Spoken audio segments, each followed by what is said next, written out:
because before you enter that draw, you dial again *446#. You choose a range of the numbers, and again, let's remind you, it's between 1 to 39. And then when we do the draws, you're going to win big. 20 times, 40 times, or 400 times the number of stakes that you have. You can also go online, play at dewa-nla.com and get to win big. I tell you, promises to be. Let's do some birthdays. When we do the birthday winning before, how many more draws? We have 2 more draws, only 2 more draws. Okay, so before we go for those 2 more draws, let me tell you about, please cash out *439#. So Reverend John Tay Memorial Institute, they are calling on you because they have admissions ongoing across all departments of the school: general science, general arts, visual arts, home economics, business. And so the Reverend John Tay Memorial Institute comprises the senior high school session, the junior high school session, and then of course the primary and preschool.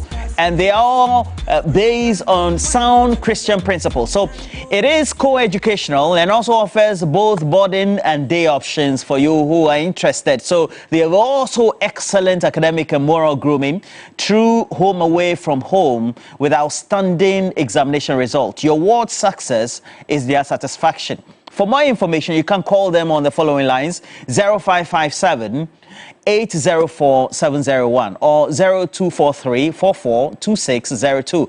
Make sure you come and join the happy family of Reverend John Tay. On Christ, the solid rock they stand, they say. All right, now let's do the draws quickly. Let's do the draws. Let's do the draw. We have 2 more draws to go. 2 more draws. So *439#. Before, apart from this, you got the next one. Okay, so the number is 0209928. At least let's call one caller, get some good testimonial, because Charlie, that's cool money that's going in there. 2,000 Ghana cedis. Hot. 2,000 Ghana cedis. Hot. Let's do the next draw. But before we do the next draw, *439#. Try as many times as possible to be part of the last draw. But we're also telling you about how Maha Beach is also bringing you a lot of beachy tidings and sandy joy this Christmas. If you want to be part of this great bonanza and getaway, book 2 nights and get the 3rd night for free with all meals inclusive, starting from just 6,000 Ghana cedis for a couple. And the package also offers guests free access to all in-house facilities: swimming pools, the gym, cinemas with popcorns, board games, snooker games as well, all available, and all range of entertainment highlights. You also get to enjoy free pickup from the airport from Takrady. That will be on weekends. Remember, for this one, all terms and conditions will be applying. There are other fun activities, including tour of the beautiful facility they have with a golf cart, a splash playground for children, bouncy castles, trampolines, bicycle rides, quaid bike rides, boat ride as well. And then also you get to have all these to the Maha Village: jet ski, banana boat, Bati bus ride, nightclubs, live band events, DJ night, all available, brass band, the trip to the famous place that's a settlement on Stilt, Inzulezu, and then Fort Apollonia. Ankasa Forest also will be visitation sites for you, the Kwame Nkrumah Memorial Home, among many others. Book and pay now before the 1st of December and enjoy a 10% discount. Now, to call them, it's very easy peasy for you to do so. So call the following 4 lines: 030-3977-773 or 050-1570-684 or 0540-124114. You can also email sm@maharesort.com, and you can also get them on social media. All right, now let's do the last draw. We're trying the lines we're not getting. Before we bring you community manifesto, let's do the draw. 3, 2, 1, and the next winner, last one, winning 2,000 Ghana cedis, is the number 024-2059****. Hey, Charlie, this one, can we get the caller? Hey, 2,000 Ghana cedis. Cool chop. All right, so which constituency are we going today for community manifesto? All right, so we'll go to Parliament as well. And as you know, we have Parliament reconvening. This is big because this is coming on the back of the Speaker, the last 12 hours, convening a press conference, addressing the media, and subsequently it's been the subject of many discussions from Ghana Tonight, apart from the evening news on TV3 yesterday. Ghana Tonight, Alfred Okansi talking extensively on it. This morning we started with it for this morning segment, and then did the big issue discussion on it as well. We had all the intelligent ladies coming to comment on it. And then also, so now we have the caller for one of the winners of Cash Out, 2,000 Ghana cedis going to that winner. Good morning to you. What's your name? I'm Claudia. What? Claudia. Oh, Claudia. Claudia, where are you speaking to us from, Beauty? Malam. Malam. Okay, so you are the latest winner for Cash Out. We did a number of draws, many winners this morning. Can you just go through your mobile money account and tell me how much you won quickly? Yes, I've seen it. You say what? I've received the money. How much? 2,000 Ghana cedis. Charlie, you're a lucky winner.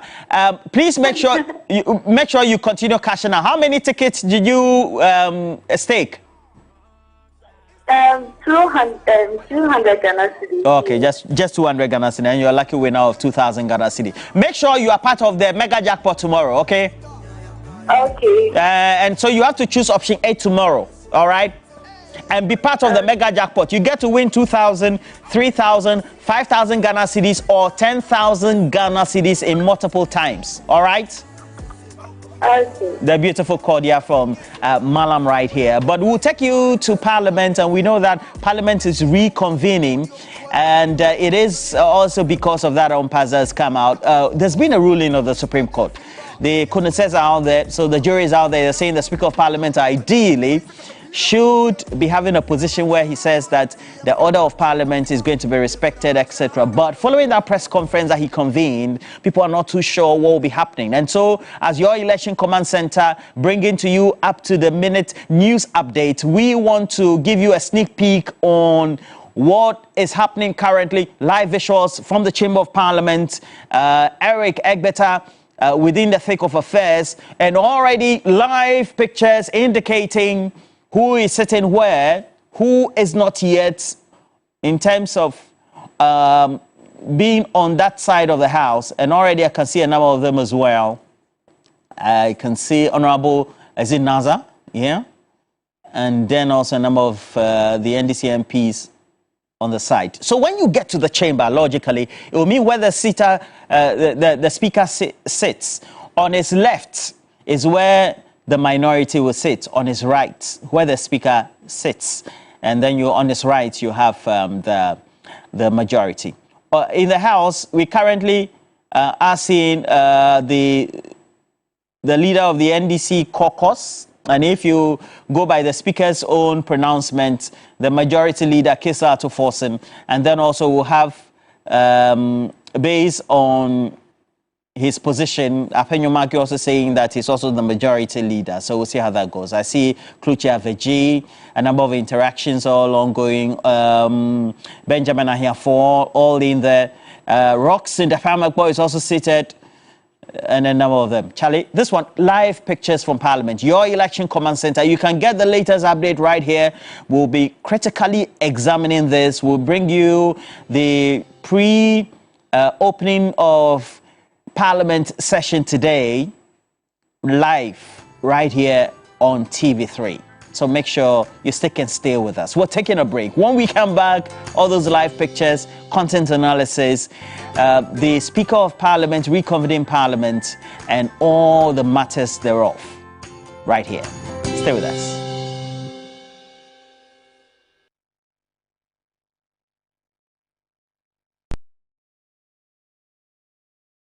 The luckiest. Star 712 hash.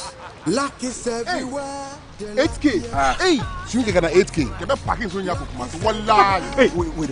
You can put it on his tab. This is my man. Good luck. Hey, so, deal with you. We are star 712. Put your phone. Someone dialing the magic numbers. *712#. Now welcome to the luckiest. And now with me at home ticket. You can buy for yourself or your loved one.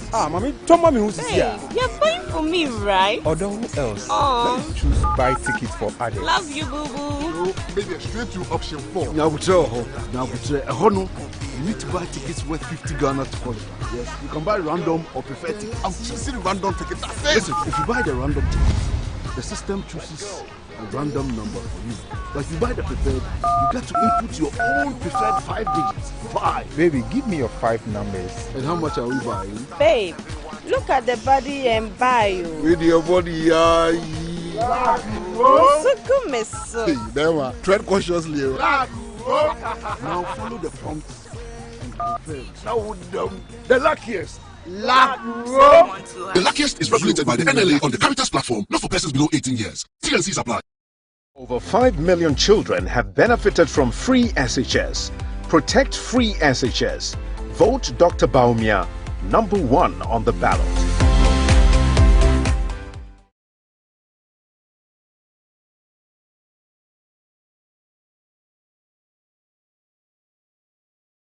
Hi viewers, my name is Defenzi. Have you heard of Cash Out? Yes, I have won on Cash Out. It all started one day, my wife was telling me about Cash Out. I was like, what at all is this Cash Out? Okay, so I had money in my Momo and I decided to give it a try. Then I left off to work and I got a message, wow, 5,000 Ghana cedis. Can you imagine? Next week I did it again and I won another 2,000. That same week, my wife also won another 2,000. Cash Out is real. Wow, I'm enjoying. Do you watch TV3? *439#. *439#. I will do it over and over again. You too can be a winner.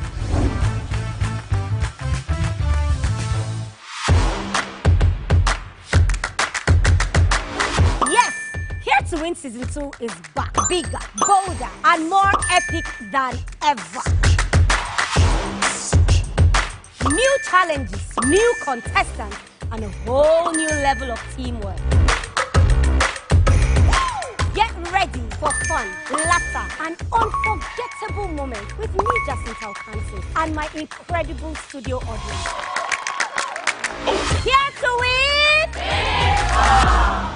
Here to Win shows Sundays at 4 p.m. on TV3. Brought to you by Kivo 4-in-1 Gary Mix, Heaven Black Mosquito Spray and Coil. Besides the cash prize, the perks that comes with winning, the trip abroad, the top intern also gives you the opportunity to gain advanced studies in any field around the globe. Are you the next top intern? The Media General Registration Portal is now open to the public. Graduate with at least a second-class upper degree from any reputable university can apply for this year's top intern competition. Simply scan the QR code on your screen to submit your nomination. Thanks to the top intern, I have transitioned from an intern to a Stardust officer here at Media General. This competition doesn't only enhance your skills, it opens doors for real career opportunities. The top intern takes you beyond the internship.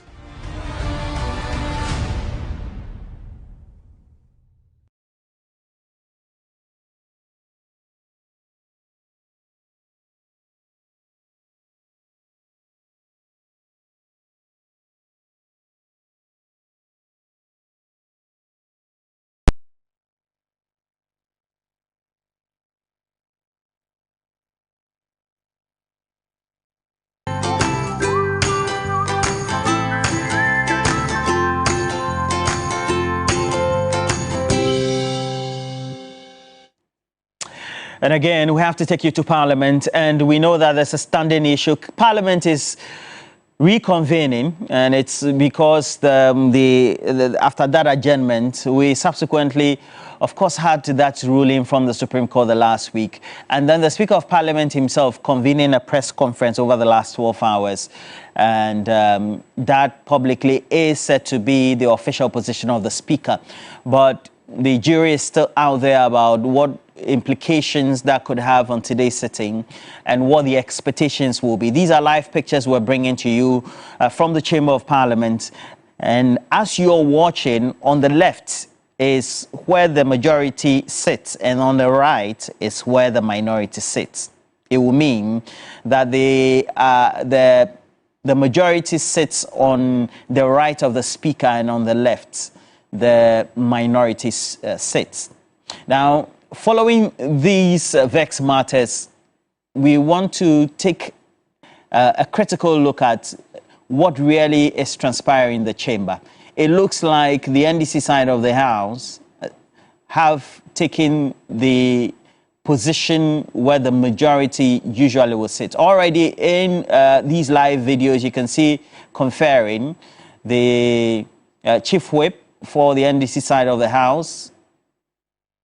Kwame governs Agboja Member of Parliament for Adaklu as well, and then also Kesa Latoforsen, the leader, also there. I can also see Klucha Veji, Benjamin Ahiafo, and the rest of the individuals interacting. I see Roxy Nelson, the Pamakbo. And then when we scale those videos up, you will see them in full frame. All right, so currently, this is what we're witnessing in Parliament. We will go live, speak to Eric Egbeta to give us the latest. Eric, from what you have witnessed so far since you entered Parliament or the premises of Parliament itself, what would you say is the mood like? Eric. Roland, good morning to morning, you. Morning. So, we're not in Parliament as we know it because it's still undergoing renovation. The House is convening at the Dome of the Accra International Conference Center, and that's where we've been all throughout the morning for over an hour now, and it's been all calm. Lots of chit-chats between the NDC MPs who are here in quite their numbers, yet to cite officially any member of Parliament from the side of the NPP who actually petitioned the Speaker for the recall of the legislature to have urgent government business taken and considered. But so far, it's been all calm and collected as we've seen. You've rightly mentioned a number of the NDC MPs who are already present. They continue to trickle in their numbers really, and when they come, they all make their way to the majority side, which is the right-hand side of the Speaker. A lot earlier, a number of them will go through to what is expected to be the minority sitting position and then pick up name tags and then return them to where they are seated, which is the majority side. And so that's what it's been all throughout the morning. In comparison to what it was the last time, 2 weeks ago, when the House was officially beginning its last sitting in the 8th Parliament, what we saw was that the NPP Chief Whip, Frank Anodompre, had made his way here along with Habib Idrisu. They had all made their way, as well as two others, were present in the Chamber of Parliament and had also taken their position on the right-hand side of the Speaker. This time round, there's been nothing like that. In fact, the security detail which characterized Parliament last 2 weeks is not the same, where sniffer dogs were brought in to sweep the floor of the House, and then security checks in terms of detail and the likes. All of that is missing. A lot of the action in terms of security, as we've been seeing, has been taken care of by the marshals. There's been no military presence to sweep the floor of the House. The police presence, which characterized a lot of what we saw, has dwindled. There were supporters of the NPP who came here in their numbers last 2 weeks who said they were here to protect the democracy and protect Parliament. They are not here. Perhaps we want to go back and check again if they are here. But all of that, the euphoria which characterized Parliament and the return is a bit missing, despite the NDC making clear their stance that they will occupy the majority position. Perhaps maybe it's because the NPP side of the House have not showed up just as yet, and so we await to see really what happens. But for now, all calm and collected in terms of the sitting arrangement and the people who are present, and even for the security detail who are ensuring and are seeing through to which how people are making their way into the Dome Arena, which is where Parliament is sitting. And so we can't call it Parliament at this particular point in time, Roland. Now, what really is the reason why we don't have usually where the minority will sit being occupied? I mean, it goes back to the entire argument of who is majority, who is minority, following that ruling by the Speaker two weeks ago. No, more than 2 weeks ago, I should say. And then the subsequent, that should be 3 weeks ago. And then the subsequent back and forth, the NPP leader going to the Supreme Court, the Supreme Court granting a stay on the Speaker's ruling, and then no clarity as to whether or not the Speaker's ruling, which declared the seats vacant, whether or not it has been reversed. The NDC makes the argument that that direction or that ruling needs to come from the Speaker again. Because that has not happened, the status quo per his ruling stays until they make the argument that until the Speaker comes around and says that my earlier ruling is struck out and you're to return to the position of minority, or these 4 members of Parliament can now be a part of the legislature for business to be conducted, they will continue to hold themselves as the majority. The NPP caucus says what? We are a law-abiding set of individuals. We went to the Supreme Court. The Supreme Court stayed the Speaker's ruling and said that the 4 members of Parliament be allowed to continue to hold themselves as members of Parliament until the determination of the matter, which is now expected on November 11th, somewhere next week, Tuesday. They expect that they will still be the majority. The Speaker's lawyers challenged the stay. The Supreme Court dismissed same. And so that back and forth view is what still holds. The NDC making the point that until they get a directive from the Speaker, they still see themselves as the majority. The Speaker has spoken, has addressed the country, has expressed strong reservation about everything that's transpired, what he believes to be collusion between the executive and the judiciary to undermine Parliament, but shied away from that critical question as to which side of the House each caucus will be seated on. And so it still leaves quite openly the entire furore as to I'm the majority, I'm the minority. That still is lingering on. And so we're seeing the NDC MPs stay true to their word that they will occupy the majority side, and they are doing just that. And a bit of a background, really, perhaps why we're not seeing the NPP caucus. They've maintained that they will not allow the NDC drag them down the path of chaos. That's been the position they've held strongly. And so they make the case that, look, they will not at any time at all seek to go confrontational over which side of the House they will sit. It was the reason why they staged the walkout 2 weeks ago, and it could be, an inference could be drawn that it could be the reason why they are deciding to stay away from Parliament, because even before the Speaker will come, when the Speaker comes, there will be a leadership meeting, and that will be expected. That will provide a bit more clarity before the House will be called for business to begin. And so also quite early, that there's that 3-sitting meeting yet to come. Perhaps that will provide a bit more clarity as to the way forward, Roland.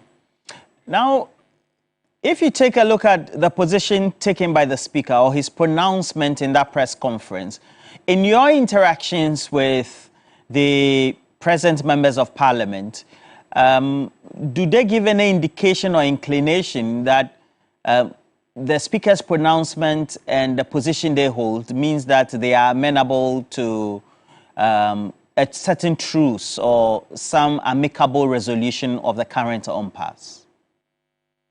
Well, the position of particularly the NDC's chief whip is that they are going to be on the majority side. The NPP needs to accept defeat, be on the minority side, and come via consensus for government business to be taken unconsidered. Any other thing, they are not buying it. And so that's one in terms of the positions that has been taken. We're yet to get fully clarity, but about earlier in the week, we've been hearing from the NPP chief whip as well, Frank Anodompre, who's been speaking to the fact that the speaker has been biased in his ruling and how he's handled the business of parliament.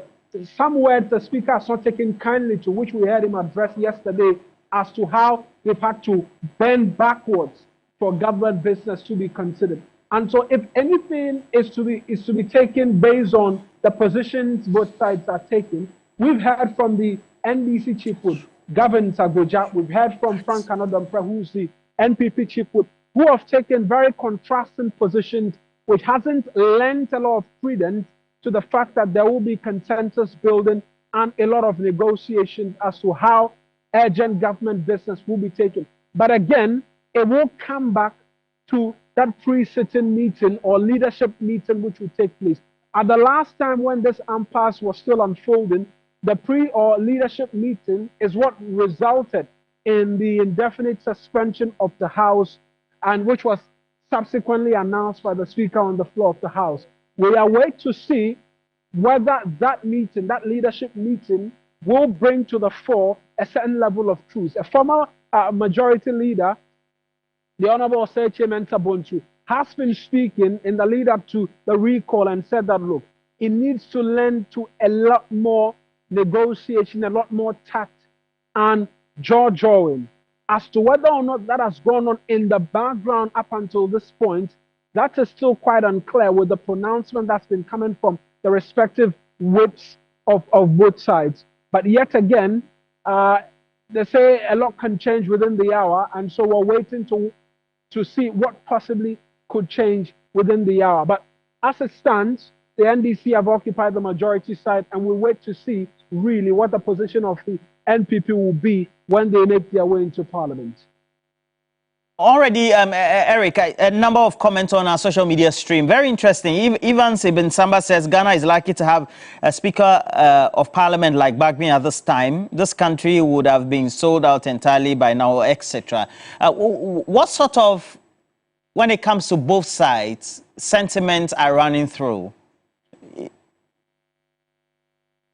For the sentiments, they've been varied in the sense that stark positions. The NPP says the Speaker has been wrong, has not done right by the Constitution, is seeking to play hardball following the ruling by the Supreme Court, which they say is cast in stone. In fact, we've been hearing from the Attorney General who has been speaking and has been making the point that, look, the Supreme Court's verdict is sacrosanct. You cannot be seen to wanting to go against it.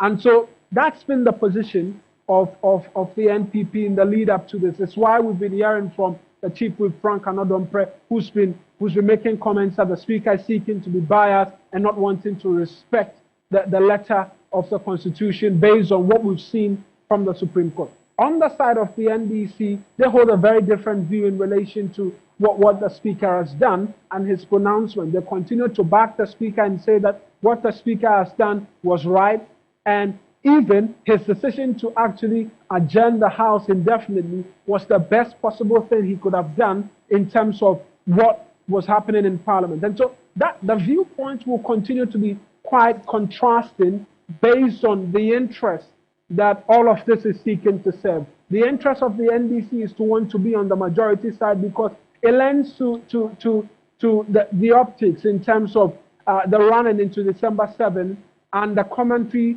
and the sort of politicking that they can't go into December 7 doing with the fact that they are the majority. For the NPP, there's still quite a number of urgent government business to be considered. If anything is to go by, on the other paper 2 weeks ago, there was a free SHS bill. There was quite a number of bills which were tabled and expected to be considered. The expectation is that a number of these will feature largely today when the other paper makes its way around here for us to be able to feast our eyes on. And so for them, that lends a bit more into the position they are taking that, look, the Speaker cannot be seen to be going the way he's going because it will affect government business. Hence, they must be clearly defined rules to allow for them to occupy the majority side, and then they can be able to consider urgent government business, Roland. So subsequently, it will mean that we need to get to the position where somebody says that we all need to reconcile. Do you think that despite the strong positions that they hold, there is that opportunity for reconciliation? That even was suggested by Alban Gbagbin yesterday. It's been a conversation that's loomed large over Parliament since the entire brouhaha started. That we know that the Council of State, they've come in, they met the Speaker, they've sought to have conversations as to whether or not there's been conversations which have involved the leadership is one thing that has not been laid bare for anybody to be able to be aware of. What we know is that there's been meetings with the Speaker. As to whether or not there's been meetings with the factions who are in this standoff, that's not been quite clear. Right. But the expectation is that there still is room for conversations between now and when the House will be recalled. As to whether or not that will happen remains to be seen. We've seen the NDC leader, Dr. Kesela Toforson, present, along with Kofi Amabua, who's second in command, and then the third in command, the chief whip, governs Kwame Agbodza, all present, are waiting to see the MPP side as well, and then we can see whether or not when they go into that pre-sitting or leadership meeting, there will be conversations. That's not been a word yet as to the fact that there's been conversations outside of here, because a number of these MPs have been on the campaign trail as well, joining their respective flag bearers as and when necessary to be in constituencies, to be able to canvass and campaign for votes as well. And so there's that concern that also is impeding possible conversations, possible talks, which could lead to resolutions and for a calmer parliament when it returns. But we wait to see what really happens, Roland. Okay. We wish that if you could have the opportunity to interact with a number of them, at least before they make entry into the chamber. We know that there are security guidelines, and then also some, I can see that places have been cordoned off, and as the protocol suggests, you cannot enter some of the locations, even some of the areas, and so this entire part is forbidden to us as media persons, and so the best bet is to be able to get access to the members of parliament when they are making their way in, which is something that we'll try to do shortly for you. But for now, though, this is what the House is looking like at this particular point in time. We'll try and then be able to get a few thoughts as well and bring them through shortly as well, Roland.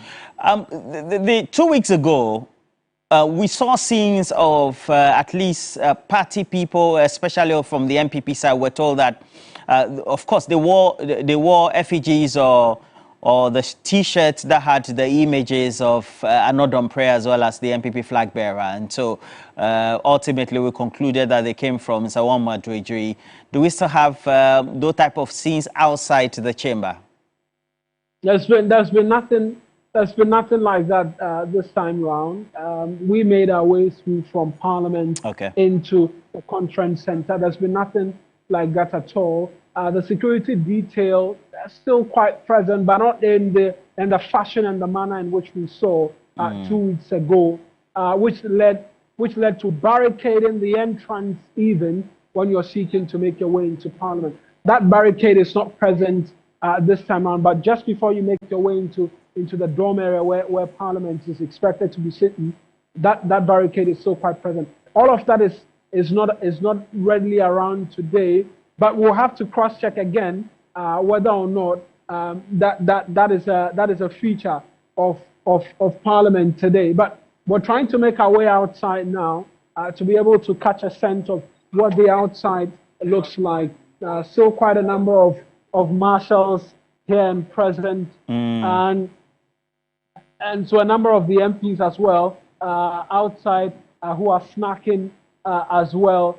And so it looks all calm, really, at this particular point in time in terms of what to expect and the business of the House, which many people say they are expecting a showdown of some sort because of the strict stance that a number of these members of Parliament have taken. But as it stands now, nothing of that sort just as yet, and MPs going back and forth, being able to have conversations, have snacks, and then go about their business.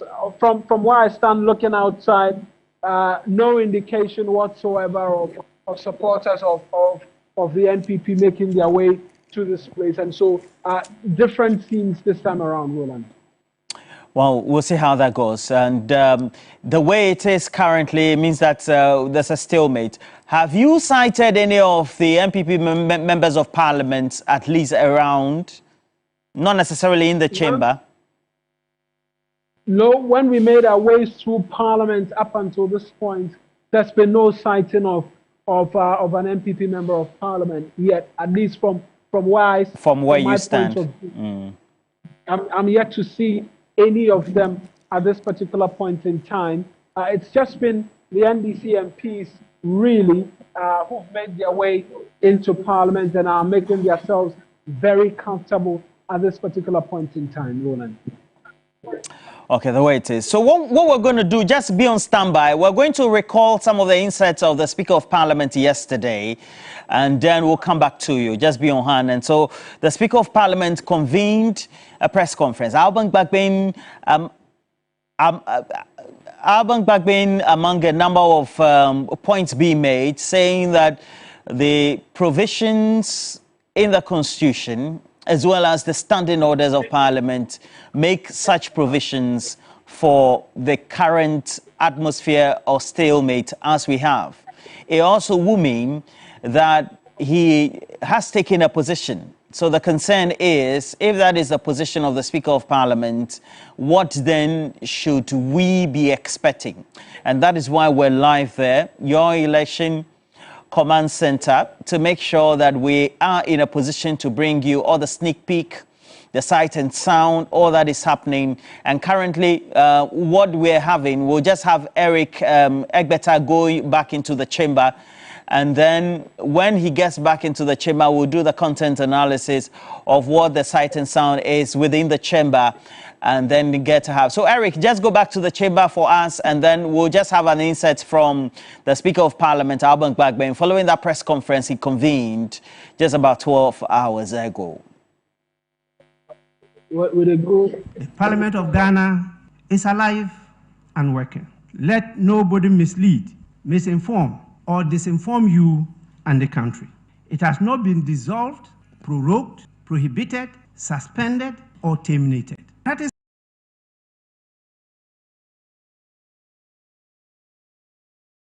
the system we adopted and enacted recognizes that in the course of operationalizing the system, disagreements will occur and challenges and problems will arise. Recent acts of the judiciary and executive, and I see them as interference in the workings of Parliament, pose a direct challenge to the essence, jurisdiction, authority, powers, and functioning of the esteemed institution of Parliament.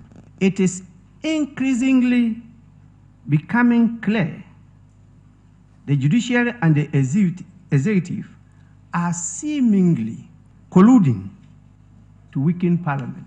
Happiness in Parliament must remain in Parliament. So the course must, and has always been, hesitant to interfere in the proceedings and decisions of Parliament. Happiness in Parliament must remain in Parliament. So the course must, and has always been, hesitant to interfere in the proceedings and decisions of Parliament. Consistency is not just an ideal, but the foundation of life. The court cannot enjoin 4 members of Parliament from serving their constituents for 12 weeks, but was very eager to deny the constituents of Assin their representation because of the issue of allegiance. The court cannot deny the constituents of Sal the sanctity of representation for years.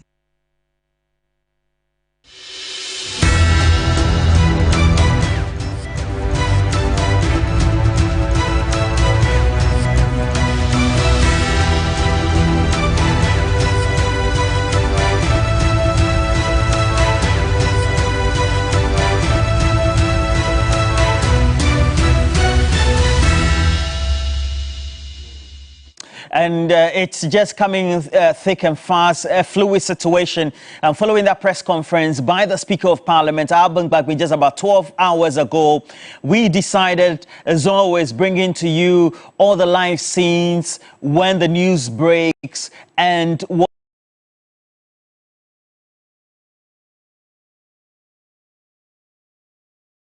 what the latest will be news and current affairs subject. We are in the process of Parliament, and as already enumerated or narrated by our lead correspondent who is in the chamber, Erica Ibeta, we have the NDC side of the House taking or sitting on the majority side. It will mean that the other side, which will be the left side of the Speaker, which will be the right side when you're watching on television, that should be occupied by a minority, not being occupied by the MPP side. What should be the expectation is the big question we're asking this morning in prelude to bringing to you the live proceedings of Parliament as it reconvenes this morning. Dr. Mwakuba is a long-standing political scientist, has practiced by way of teaching the subject and then also right here in Ghana from the US to KNUST in Ghana and speaks on some of these vexed matters over the period. He's live on the phone. Good morning to Dr. Mwakuba. Good morning, Roland. Yeah, good to have you once again. And I know that you've been observing this from the proceedings in the Supreme Court the last week. 2 weeks ago, before then, we had the Speaker taking the position that he did. And then subsequently, his press conference yesterday. What is your own observation so far? Well, it's unfortunate what has happened. The Speaker has a right to exercise his powers as Speaker. The Supreme Court Chief Justice has a right to exercise her powers as Supreme Court Chief Justice. That's the first. And if you look at the Constitution, they are both rights. Which tells you that the problem that is going on is not from either of them. It is from how the Constitution itself was written. You see, it is written to bring about conflict. Constitution should never do that. So the Speaker is just following Article 97 when he did what he did. If he says the seat should be declared vacant, then the seat, that's what he has to say. The seat should be declared vacant. He cannot say, hold on just a minute, this doesn't make sense. Let's look at it again and think about it before we say it. You don't do that. You don't get to do that. You do exactly what it tells you to do. And when he does exactly what he tells him to do, there's a problem with the Supreme Court. Because that means, in effect, the people of that constituency have been disenfranchised. They've been denied their representation. They've been denied their representative. You see, and that is not the mandate of the Parliament, but the Supreme Court. Rightly so. They have to get redress from the Supreme Court, not Parliament. When the Speaker says they cannot interfere with his role as Speaker, it's not always right. Because the MPs, they are not only governed or they are not only dealing with their mandate as the rules of Parliament.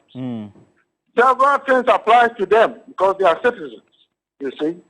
And when it's not about the rules of Parliament, should the Supreme Court not come in still? No. It is the Supreme Court that will come in. The Parliament is not equipped to deal with everything that is about MPs. And so you will see clearly, this is thinking, not something that is written down. You see clearly that sometimes the appropriate agency that should come in is the Supreme Court, not Parliament. And yet the Speaker is saying he has a mandate about their standing orders. Parliament is not only about standing orders, so we'll have to say that.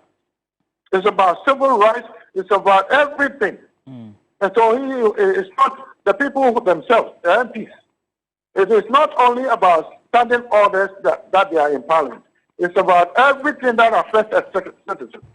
And so you cannot say the Supreme Court cannot come in. They can't. That is the problem. But the way the thing is written, the Supreme Court cannot fault the Speaker by following the mandate of the Constitution. That is the problem. The Speaker just followed the directions of the Constitution, and now the Supreme Court saying, no, hold on just a minute, you have to rescind it. Right. Who is right? Who is right? If we don't have any other person on top of these two, this is where the problem is. So the Constitution itself is not properly written, because what in society can a citizen not change his mind about? You join one party, you go to Parliament, you find out what they are doing there is not why you signed up for them. So you want to change your mind. They say, no, you can't change your mind. Otherwise, we throw you out. We'll declare your seat vacant. Why? That makes no sense. What in this country can one not change his mind about? You can even marry a woman and change your mind and marry another one. Why not? By political affiliation, you can't change your mind. That tells you there's something wrong there. That political affiliation is based on freedom of association.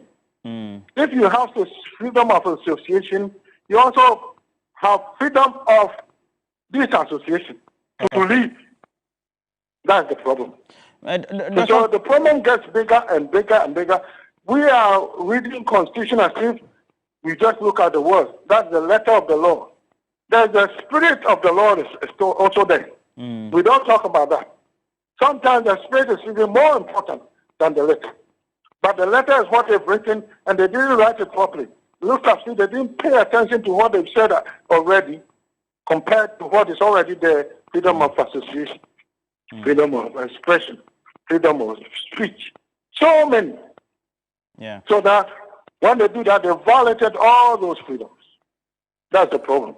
The Constitution is in conflict.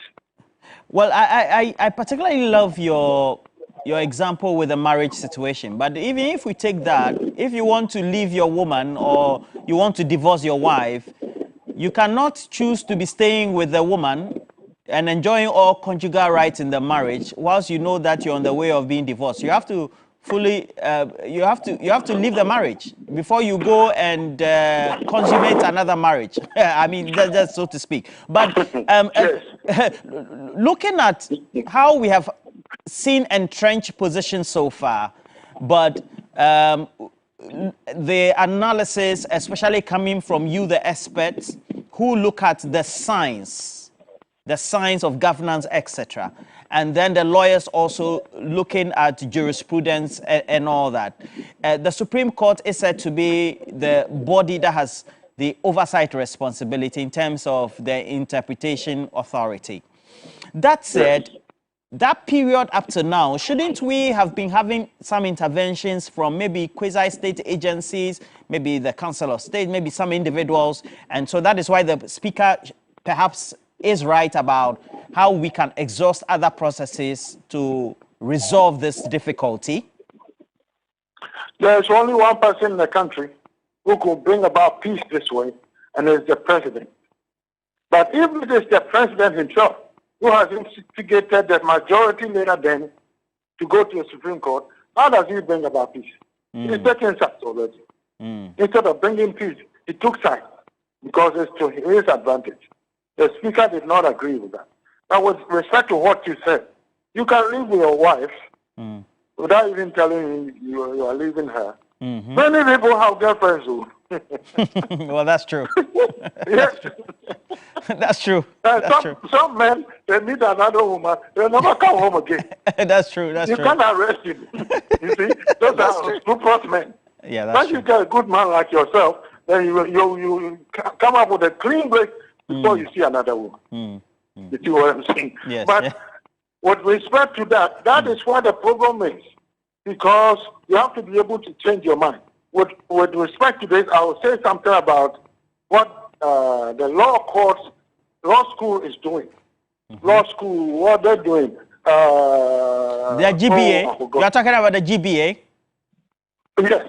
The Ghana Bar Association. You cannot look at your exams when you are graded. You cannot ask for regrading or something like that. Not so. Okay, the General Legal Council. Okay. The General Legal Council. Yeah. That is illegal themselves.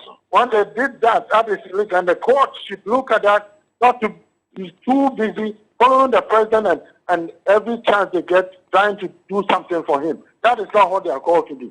The General Legal Counsel said that we will not allow you, if you fail, we will not allow you to ask for a remarking. I say, why not? It's his paper. Are you saying that the marker is a genius or a machine that is always accurate? No. There are very many times when people look at their paper and the marking is not right. What about that? Okay. And so we have a president, except in Ghana here, we don't know. We think there's nothing. There is a president. It's called prior restraint. Prior restraint. The U.S. Supreme Court ruled long ago, I think it was 1979 or something like that, that prior restraint is almost always unconstitutional. Prior restraint means I haven't done anything yet, but you have barred me from taking certain action. You understand? You barred me from taking certain action, even though I haven't done any yet. You have to let me do it. And by doing it, that's the evidence you can use to prosecute me. But you have already told me I can't do it, even though I haven't done it. That is the problem. You understand what I'm saying? Yes. Prior restraint alone will tell the General Legal Counsel and the law community in Ghana that they are wrong. Because the evidence they need to prove that he passed, you have already told him you can't look at it. Why? If there's nothing there, nothing hidden, and it's plain and clear, why would you let him look at it? And that in itself will tell you that most likely there's something there. That's why you don't want him to sleep. And so the rule that prior restraint is almost always unconstitutional. This is with respect to Vietnam War. You see, when the Pentagon kept saying they are winning, they are winning, they are winning, and somebody came upon some Pentagon papers that clearly show that they are not winning. They are losing, they are killing people needless. So they stole the paper and published it. Immediately, the Pentagon went to court to stop them from publishing it. This became a constitutional crisis. The Supreme Court says, okay, we have to see what is in there that you want to stop him, because we can't stop what we don't know. So you give it to us. We will not give it to the general public. And if you look at it, and it is what you're saying, we'll stop it. They looked at it and said, no, you are losing. You've been lying to the public. Therefore, the public has a right to know. So prior restraint became almost always unconstitutional. We don't know that. And this is what the General Counsel is doing. Why? Yeah. Why are lawyers doing that? No. Completely unacceptable. Okay. And I think that very case you are citing is a 1971 Supreme Court case, the New York Times versus the United States. And I think that you're very right on that subject. Now, we are just about 30 days to the election. You know, this one is a transitional election. So whether it's even from a party of the same to the same party in terms of the government that will be formed, or the party to another party that will be forming the government, ideally by this time, we should have had the finance minister reading the budget in the interim, at least, to take care of now to the first quarter of next year. And that hasn't been done. So the question then I'm asking is, all these processes of delays and the stalemate we have, doesn't it create a problem for governance? Well, yes, in a way it does. It shouldn't happen. The two branches of government should not be at loggerheads like that. They should parley and come to consensus. Maybe preferably the president be the referee. No, let's put it here. This is not against anybody. This is for all of us. It's not against anyone. And the president is the one who's supposed to bring about peace in this instance, and yet he's not doing that. He's already taking sides. So how then does he become a referee again? That's the problem, right? But it's unfortunate that at this late stage, this is what is going on. And it may get worse. I don't know. It may not be ended already. So it remains to be seen, right? But I can see that the speaker has a temperament of listening to others and coming to agreement. If you are right, from what I've seen of him, he is like that. You see. The Supreme Court, on the other hand, was too quick to interject itself in it. Right? This is the problem.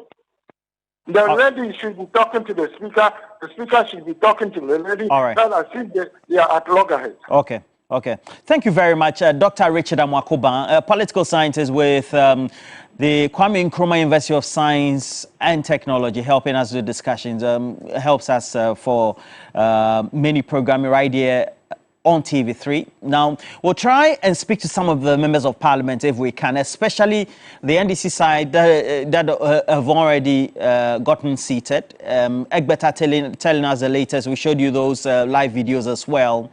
We'll see whether we can get through to Roxanne Nelson Dafamakbo, the current member of parliament for South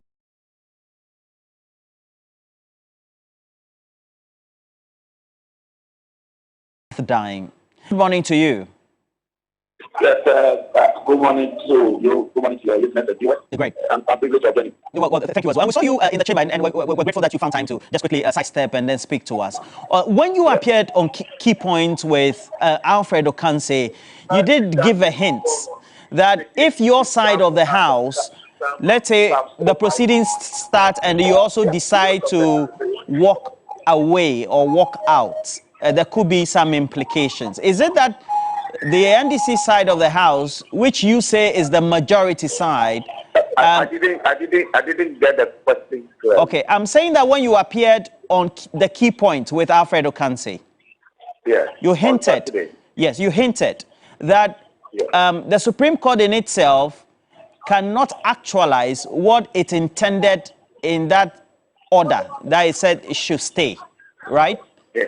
Okay. Yeah. So the question I'm asking is it that you have a pre-informed position as the NDC side, which has metamorphosed into the majority side of parliament, that you may decide to walk out of the house when proceedings start and you are looking at this very substantive matter?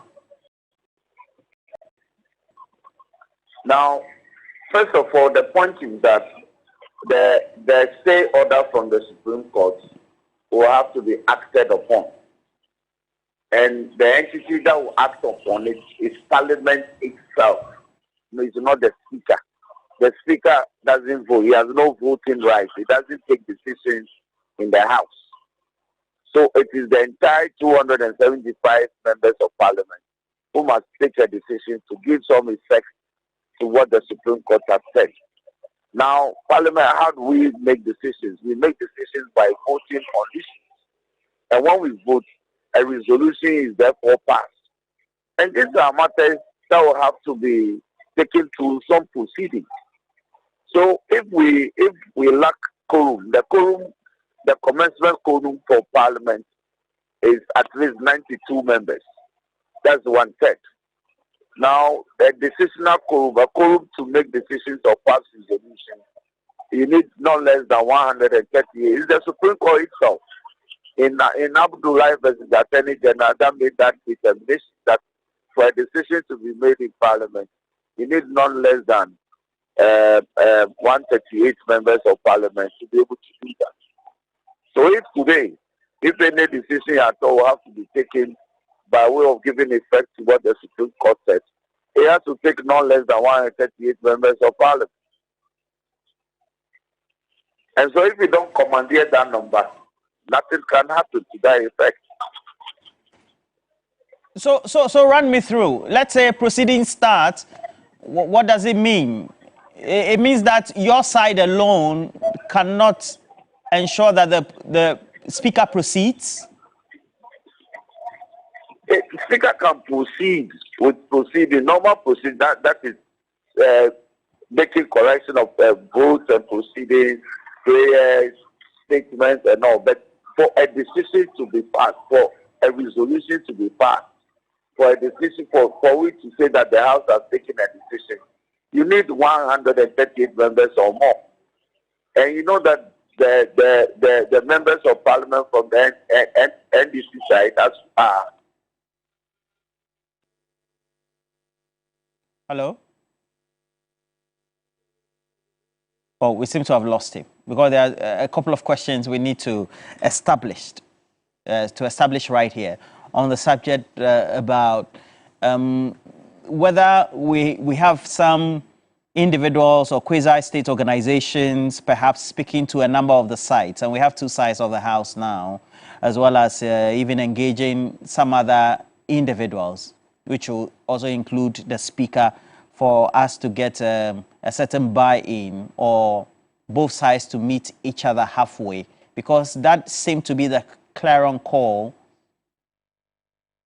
currently when it comes to the public opinion, and then also the expression of interest and the counsel of the advice being sought or communicated in the public domain.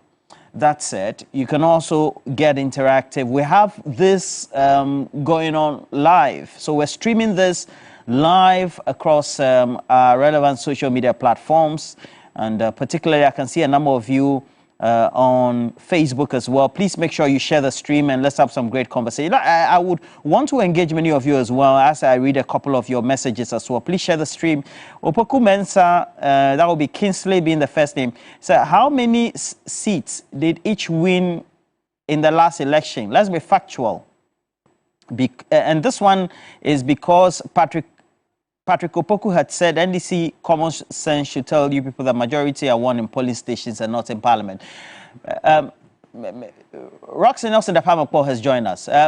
Sir, so as you continue, you were explaining something. So yes. We need a quorum, and yes, then. So there are two types of quorums. The quorum to start business of the House, you need 92 or more members. So that one, the NDC, we can commandeer it. But the quorum to take a decision, you know that we are 137. Even though we are in the majority in terms of the numbers, we cannot meet the threshold of 138. So we need members from the other side to join us to be able to make that decision. But is it not interesting? Is it not interesting that the party in government that decided to file for this recall, this emergency recall, they are not here? Is it not interesting? What do you mean? What do you mean they are not there? They are not here. We are in the chamber. We are supposed to be seated by now for Speaker to come. They haven't shown up. Ask your correspondent whether the FPP group are sitting in the House. They are not here. They haven't shown up. Okay. Well, meanwhile, Parliament is supposed to start work at 10. It is past 10 a.m. Is it not? Are they within the premises? Maybe in their chambers or offices? Why? Do we hold proceedings in their office? We hold proceedings in chambers with all due respect. So this party must be serious. They are toying with everything in this country. And the embarrassment is there to bear. Because when you apply for a recall and cite a lot of things and say that they are urgent, they are of national importance, they are of national interest, they are very urgent, they must be considered the national interest. Otherwise, the economy cannot run. And it is 10 a.m. and not even your leadership are here. Is it not so terrible? But we are here. Okay. We are here. We are in the majority. We are commanding our numbers. So we are here. Anytime Speaker comes, we'll do business. All right. In you saying you're doing business, would it mean that if you get the quorum, or if Parliament is able to commandeer the quorum, so then the Supreme Court's order would be adhered to or reversed? No, a decision will have to be taken to give effect to it. Whether that decision will be in favor of it or not, I'm not able to tell. But a decision will have to be taken to give effect to what the Supreme Court said. Okay. Whatever is to be paid, a decision has to be taken on it. Okay, it's good that you say you don't know yet, because you are just one person among the lot. So does it mean that you have been consulted, and so as a result of that, you as a group are amenable to changing your position, or perhaps you are amenable to participating in making sure that that decision is reached? I've just told you that Parliament will have to take a decision. The decision that Parliament will take, I am not able to tell. But what I am certain about is that it is my right to vote in favor of anything that I believe in. And how I cast that vote is known to only me. All right. Okay, so my question will not be about your vote. What's the general consensus among the NDC group? The voting in Parliament is a secret vote. No, I'm not talking about the voting. Roxy Nelson, without due respect. I'm talking about what's the consensus. The consensus is that we are maintaining the status quo ante. So the NDC remains the majority in Parliament. Simpliciter. Is that not at variance to the order of the Supreme Court? It is not. It is not. Supreme Court says stay of execution. So that is why I have explained painfully that for that stay to be given effect to, a decision must be made by the House. We haven't made that decision yet. So it means that you are willing for that decision to be made? Yes, we are waiting for that decision to be made, and then we will abide by it. But until that decision is made, the status quo ante, which is that we were in majority from the day Speaker made the pronouncement, status quo ante is maintained. So that is why when it comes to the House, we are sitting at the majority side. Okay. That said, let me just ask you 2 or 3 more questions before you go. And it's on the press conference of the Speaker of Parliament. You know, on one hand, he's a long-standing or experienced member of Parliament before transitioning to become the Speaker. If the Speaker of Parliament says that your standing orders cater for everything within the current narrative of whether Parliament led by the Speaker can declare a seat vacant or not in pursuance to the provisions in the Constitution, would you say that that's a very hard line to take or not? It is not. It is actually the purposive approach to interpretation in this matter. Article 110 says that Parliament has the power to regulate its own proceedings. It's clear that regulation that Parliament will fashion, which is the standing orders, is subject to the Constitution. It is subject only to the Constitution. Now, if the Supreme Court says that our standing orders are not in consonance with the Constitution, that is a different matter. They haven't said so. So when Speaker says our standing orders, which was crafted pursuant to Article 110 of the Constitution, caters for what has happened in Parliament, which has become a subject of litigation in the court. It's in consonance with the Constitution. He has the right to say so. They understand. Now, every single constitutional office bearer takes a decision every day based on the Constitution. It is only when the decision to take the act to take a decision based on the Constitution is challenged, then it can become a subject of litigation in the Supreme Court. But until that is done, we are confronted every day. Electoral Commission pursuant to Article 46, 42, and 52 of the Constitution, they are conducting their constitutional functions of office based on what the Constitution says the Electoral Commission should do. Okay. So, for instance, do we say that any decision the Electoral Commission takes, we will go and challenge it in the Supreme Court? No. You understand? Yes, so that is the point we make it. Okay. And within the context of what he said, does it give the understanding that he may not proceed the way the ruling has been made by the Supreme Court, that there should be a stay off? That is not what I'm saying. I'm saying that Parliament itself will take that decision. Okay. And in taking that decision, I don't know what the 275 members will say. That is what I've been saying.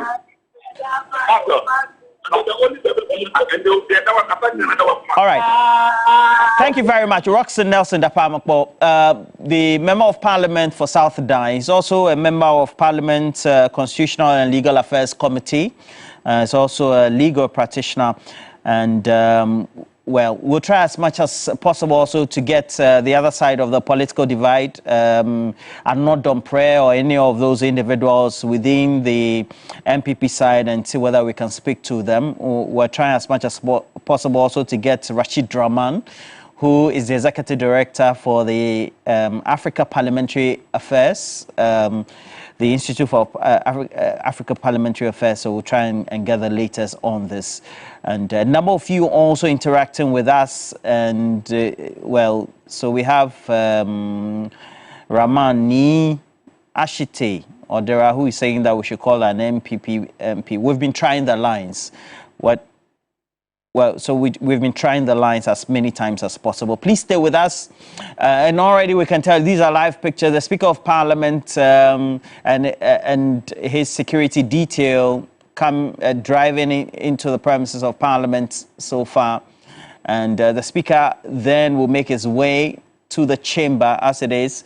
And you're watching these live proceedings knowing that also this is not the regular sitting area of Parliament. This is the makeshift place, so that's the dome, because they are doing some renovation, if not some works, in the regular chamber as we know it.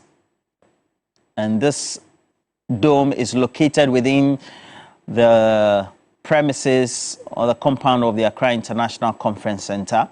We are there. Eric Egbeta will be joining us again on stream. We'll get to know what is taking place currently.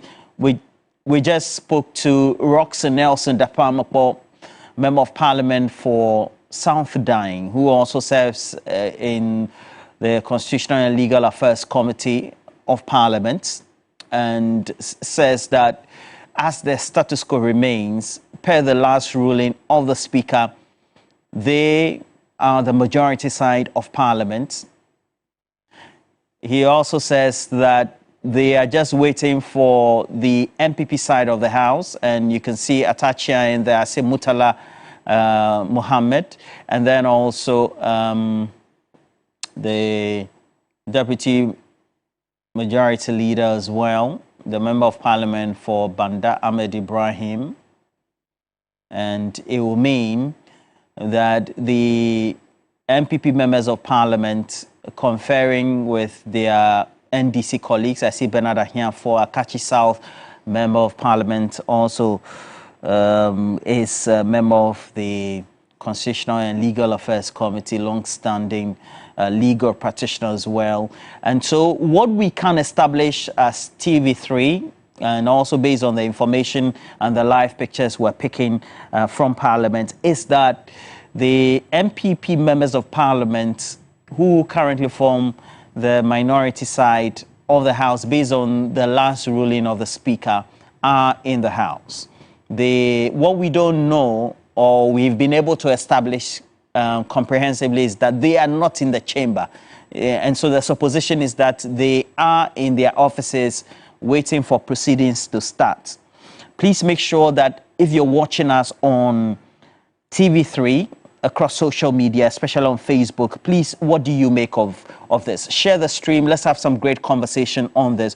What do you make in the first place of the Speaker's position? Do you think the Speaker, in that press conference or addressing the press over the last 12 hours, is right? I have Ramani Ashite Odela, who says, Ghana as a country, we shall suffer more than Job in the Bible if we don't change our mindset. He continues by saying other countries are progressing and Ghana's parliament is fighting for who becomes a majority or not.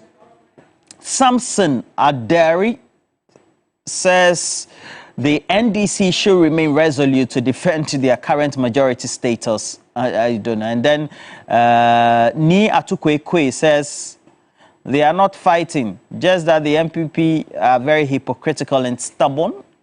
All right. So Eric Egbeta will be speaking to us. Nelson Akotia says the speaker just nailed it yesterday in response to my call for them to respond to whether they think the speaker is too much a hardliner, has taken too much of a steep position. Pius Seyram says more than 100% right. And so Versatile says, Roland, where are the MPs involved in all this? The MPP side, are they willing to be in the house at all? Is the question you are asking. And then also Abdurazak, that will be Achulo Swale says, the constitution must work. The speaker is right. Nelson Akotia comes back to say, no retreat, no surrender. The majority side should remain resolute. And then the speaker is a strong man and knows whatever he's doing. That's Richard Justice Ayamba. And then John Pav on our stream says they are just observing. Please make sure you share the stream.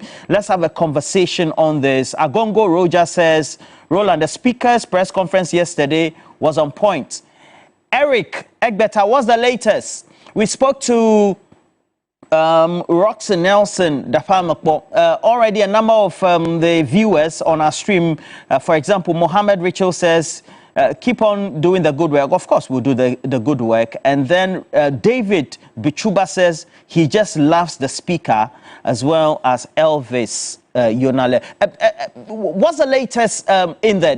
We've seen Atachia, a number of the individual members of parliament on the MPP side who are in parliament. Why are they not in the chamber, Eric Egbeta? So perhaps now we can be expecting them to make their way into the chamber. Just a short while ago, the speaker made his way into this place. A motorcade as well as his convoy arrived. And like the conversations we've been having all throughout the morning, that sets the ground for that leadership meeting, which will agree on a number of concessions, a number of things before the speaker would then make his way onto the floor of the House for business to begin. There's been a lot of talk about consensus. There's been a lot of talk about conversations, negotiations, and what possibly could come about in terms of jaw join to arrive at a position that does not see both sides of the House splitting heads really over which side sits on the right-hand side of the speaker. Now the most important individual in terms of all of this and where we go from here has arrived, and that is the speaker. Earlier on, we saw Atachia. He's actually making his way out at this particular point in time. Perhaps we'll try and get a word or two from him. He made his way through and said that he wasn't aware they weren't around. Honorable, just talk to us briefly. You're the only one who made your way onto the floor. What's the reason why your other colleagues are not here? Do you know? There is a caucus meeting, I think, and I want to join it. There's a caucus meeting, and that's why I did it. So maybe after the caucus meeting, but my fear is that the speaker is here. And I want to attend the caucus that the speaker is here. They should have been here for that leadership meeting to take place, and yet they are not. Is it the case that they are going to be making their way here now? That's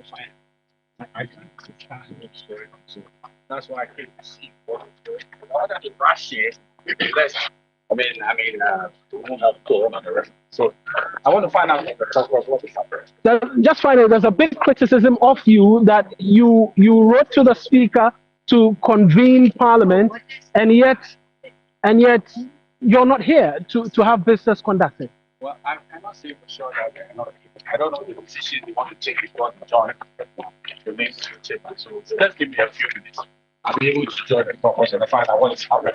Is that so? Members are in the 600 waiting. I'm telling you, so. I'm telling you, because this meeting is at our behest. So let's find out what's going on. Right then. Is that assurance? Thank you. Right then. That's the Honorable Samuel Atachia really making his way into Job 600.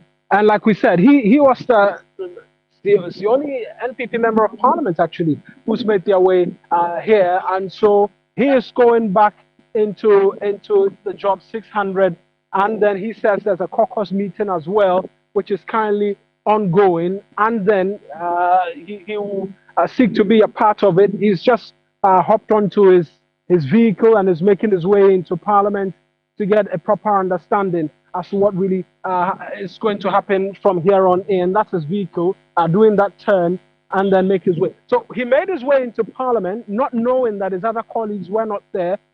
When he realized it, went round, had a few conversations here and there with a number of the NDC MPs who were present, and then decided to make his way out to get an understanding really of what is happening at this particular point in time. But this paints a picture for you in terms of the lack of clarity really as to the way forward. That important question asks as to why Parliament was recalled at their behest, and yet we're yet to see any of them bar him make their way into Parliament. Says that, look, they have to be there and that we cannot say that they are not here because this meeting has been called at their behest, and so it presupposes that they must be here. For now, just the only member of Parliament who's made his way on the side of the NPP to this particular place, and again, reiterating really what is a lack of clarity. But it goes back to the point as well again about the leadership meeting which is expected to take place, which will provide a bit more clarity in terms of all of this, the argument as to who is sitting where, who is supposed to sit where, and all of that. There is that leadership meeting which is expected. On the side of the NDC, they are ready and waiting. In fact, all of their leadership, members of their leadership, from the leader to the deputy to the chief whip to the two deputy chief whips, all present and accounted for in the precinct of Parliament, or the dome, the floor of Parliament, which it really is, because per the laws of the country, wherever they decide to sit will be regarded as Parliament. And so this is Parliament at this particular point in time. They are there ready and waiting for that to happen. But on the side of the NPP, they are not. And so whether or not they will decide to wait, the Speaker will decide to wait for him, remains to be seen. Phone calls will be placed, remains to be seen. But at this particular point in time, this is what we have.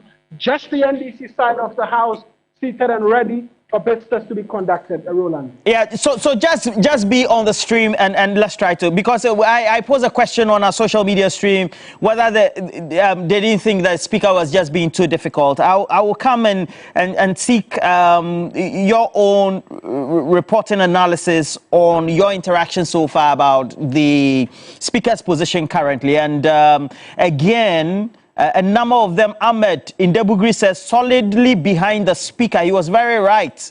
Nelson Akotia then asked the question, is it not the same MPP who wrote to the Speaker begging him to recall Parliament? What's the problem?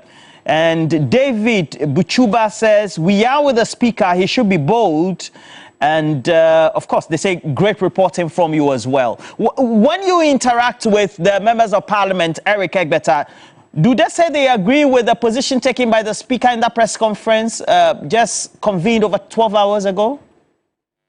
Well, for a lot of them, I mean, they reacted immediately yesterday, particularly on the side of the NDC. They reacted immediately yesterday and said, look, they backed the Speaker wholeheartedly in his arguments that he advanced about the sanctity of Parliament and the fact that what they do should be a closed book. The Speaker referring to a famous ruling which described Parliament as a closed book and all of that. They tend to agree a lot more with the Speaker because of the arguments that the Speaker advances and what interest it serves them as well. On the side of the NPP, they made very, very simple arguments that the Speaker's perspective of the law is not entirely accurate, particularly on referencing the fact that in 2020, when his predecessor, Right Honorable Michael Quay, ruled against the Former MP, there was no furore.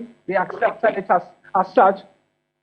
The Honorable Habib Idrisu, who's also been speaking across different platforms, made the point that the fact that a ruling or a decision in Parliament is not challenged does not necessarily mean it was right. And so the Speaker cannot interpret the decision not to challenge Professor Michael Quay's ruling in 2020 as it being right then.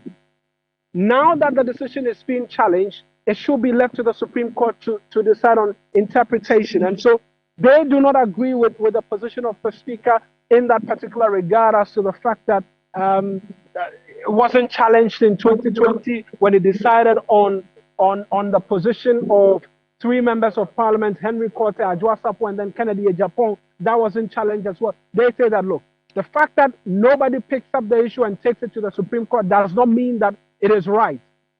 Once anybody has an issue with it and they decide to pick up on that issue and head to the Supreme Court for interpretation, they are within their sole right as citizens of this country. And so, like, it just comes back to the point, really, as to all of this and the positions both sides are taking are positions which is seeking to advance their cause and advance their interest in terms of the composition of Parliament and what it means with 30 days to the December elections, really, Roland. Just be on the stream again. We'll take more of the comments. Please make sure you share the stream with us. TV3 Ghana on Facebook, across social media. We're there. A number of you responding to the question whether you don't think that the Speaker has taken a hardline position. He's become a hardliner following that press conference that was convened yesterday. And then I'll just go through, and then we have Alfred Okanse, who has also come in, and then we'll take a critical analysis of this. And Panyo Seram says, I love the charisma and the courage of the Speaker of Parliament, and I will back him in a day. It also speaks volumes about what the public opinion and perception is. Humphrey Apetogbo says, the MPP should just accept defeat, whatever that means. And Asaduko Felix says, the NDC should stand for Mother Ghana and its development. And for the progress of Ghana. There's this very incisive comment coming from Chris Deladem, who says, Backbing and the NDC majority must know that half of 275 MPs is just over 135. In that case, they need about 136 MPs to take decisions, not 138 anymore. Well, I don't know what you mean by that. Awal Mohammed then says that what is right yesterday cannot be wrong today. That's the moral intellectual interpretation that should be read by everybody. It's not what the law is saying, you say. Philip says the Speaker is doing the right thing for Mother Ghana. And Alfred, a very fluid situation the way we have it currently. Indeed. And you look at what the analysis has been, Rashid Draman, the various even political stakeholders, etc. Egbeta is just telling us that we have members of Parliament from the MPP side who are in, just not in the chamber. What does it say currently? Well, it just defines the chaos that, has characterized the legislature over the last at least 2 to 3 weeks. It's very clear that if you look at the hardline positions and the entrenched stance that both sides have taken, then you ask a fundamental question, what can be done? What approach has to be taken to solve this matter? Because prior to today, the NDC was quite clear. Governor Kwame Agboja addressed the press yesterday. He was clear in his words that they are going into the House today as the majority. Then also, Habib Idris also spoke to a number of media houses, indicated that they are going into the House today with the mindset that they are the majority. And this is not new. It's no different from what we saw in the previous instance that led to the Speaker adjourning Parliament sine die. Now, the fundamental question is, there's been proposals for some intervention to be made, because the Speaker was quite clear yesterday that there's been instances of such disagreements and misunderstanding in previous cases, but the courts were not invited. And so in his mind and in his position, this Parliament is clothed with the capability and the capacity to be able to solve their own problems and not necessarily run to the Supreme Court. There are others who are of the view that to the extent that there was a certain controversy, so-called, about the interpretation of a particular provision of the Constitution, then they would resort to the Supreme Court for the right interpretation or otherwise of that particular Article 97(1)(G) and H. Now, if you speak to Dr. Rashid Draman, this morning I heard you talk to him, he's concerned about the precedence that this is setting, that there's going to come a time when, if you are not happy or not too much in agreement with what is happening in Parliament, then you resort to the courts. Now, that is a dangerous precedent because that political question has been very, very clear over the period that you would have the courts being even hesitant. They hesitate in getting into the affairs of Parliament over the period until now. So it begs the question as to if this standoff continues, government business suffers, what is the approach to dealing with this matter? The president has been called upon to intervene, to convene a meeting between the Chief Justice and the Speaker and the two leaders of the various caucuses in Parliament. The president should call it. It should be at the instance of the president, so as to coordinate and bring on board all these persons to forge ahead what has to be done. Because guess what? Whatever happens, it is his business. In fact, if you talk about government business, it is the president essentially leading government business for that matter. So if you talk about, for instance, the number of bills that are pending, that are yet to be passed into law, and then also the first quarter budget of 2025 has to be presented before this Parliament rises or is dissolved. Yeah. You also have the two nominees of the Supreme Court by the president. So the president has direct interest in the standoff. Especially as head of the executive. Absolutely. The standoff in Parliament. And so if you, for instance, there are a number of these tax waivers that were supposed to be given to 1D, 1F companies, over $350 million tax waivers. That is also pending. It hasn't been approved as yet. So there's a lot. When this Parliament was recalled today, the reason why it was recalled was because you had the NPP MPs saying there's urgent government business to be attended to. Now, you heard the Speaker say that if it is as urgent as the MPP talks about, then they shouldn't be too concerned about the position as to who is majority or otherwise. They should just come in and deal with the urgency of the business. We'll see how things play out. And we have one of the leading legal practitioners right here in Ghana, who is also a regular on many of regular programming, particularly the key points that Alfred hosts, and Martin Kpebu. Martin Kpebu, you take a look at what the standoff has been, and then you do a recall of the Speaker's own comments or press conference over the last 12 hours. And then you have to say that someone will ask, is that not an entrenched position that has been taken by the Speaker? And why should he not take that position? Mr. Kpebu? Mr. Kpebu? Okay. Mr. Kpebu? Yes. Good morning. I'm sure you monitored the Speaker's press conference yesterday. There are some commentators out there who say that his utterances were too much of a hardliner. What do you say to that? No, I don't see the Speaker being a hardliner. That is what is required in a democracy. I think in times past, we have been too deferential to authority.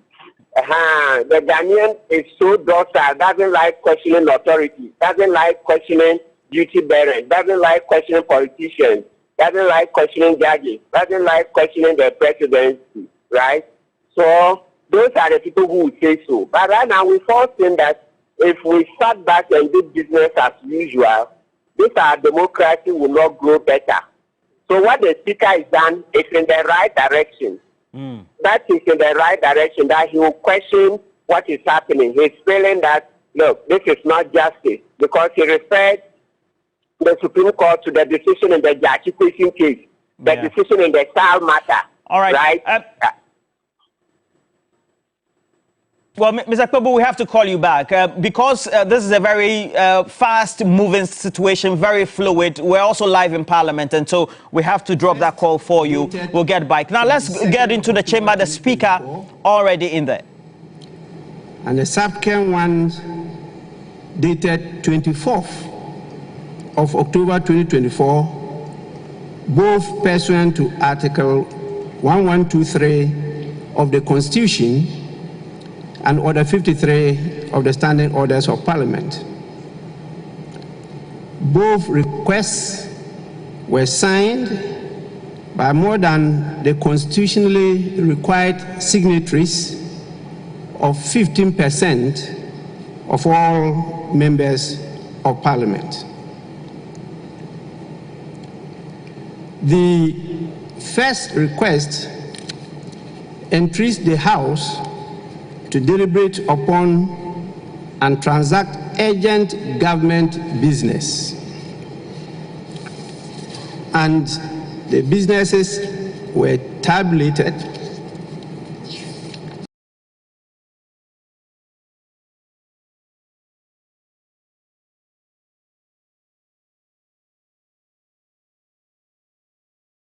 and from what we had, there were not many, just a few.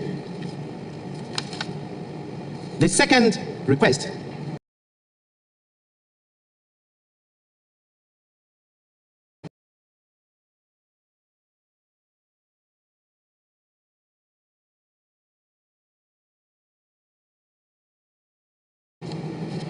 dated 24th item for us to consider 5 items. This second request added 17 more items. And this request came from the MPP members of Parliament, and it was signed on their behalf by the second Deputy Majority Whip, Honorable Alex Tete Jodubois. In fact, both requests were signed by him. Honorable members, I had, under the dictates of the provisions of the Constitution, to issue the summons for you to be here today. And I duly complied with the constitutional provision and got the administration to get the summons published to the notice of all of you. Unfortunately, the signatories who made the request have not shown up, and therefore matters that they wanted us to handle, which are admitted for the consideration of the business committee, are not on the order paper, and in fact there's no order paper for today because the business committee could not meet due to the absence of the people who requested for the recall. And as you can see, one side of the House is completely empty. In view of this, we have, as usual, got a quorum to sit, but we have no business before us to transact, because the business committee, as you know, they prepare a report, and this report is adopted by the House as business agreed by the House to transact during the course of the week. In the absence of that, there is no other authority that can put business before you which you have not adopted to transact. In view of the failure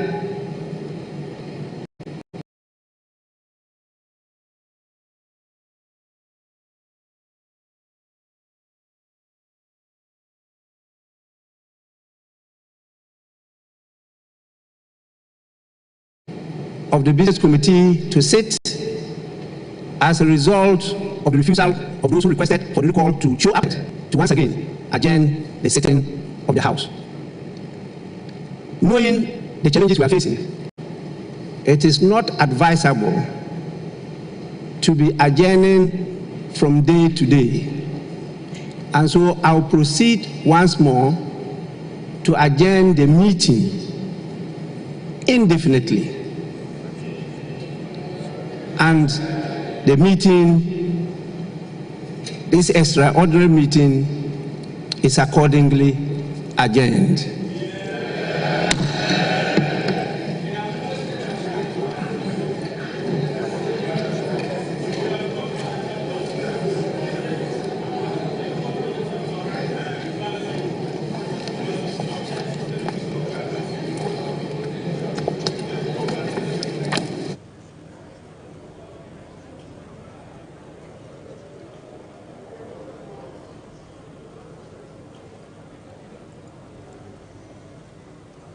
So currently, the situation thick and fast, very fluid. And Alfred, was this predictable? Very much so.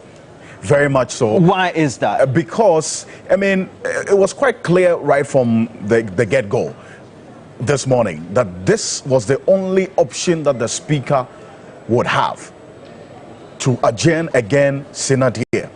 Because the NPP caucus, even though they were the ones who triggered this recall of Parliament with their deputy whip, in fact, the whip as well, all signing that memo to the Speaker to have him recall the House today.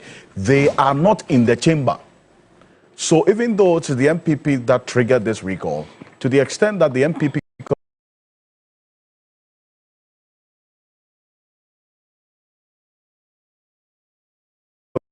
because it's not in the chamber, they don't have the numbers to transact business. They have the numbers and the quorum to, as it were, sit as Parliament for proceedings, but not enough numbers to do the business of the House as captured on the order paper. So the Speaker, again, as we have seen, has been left with no option than to adjourn Senate day.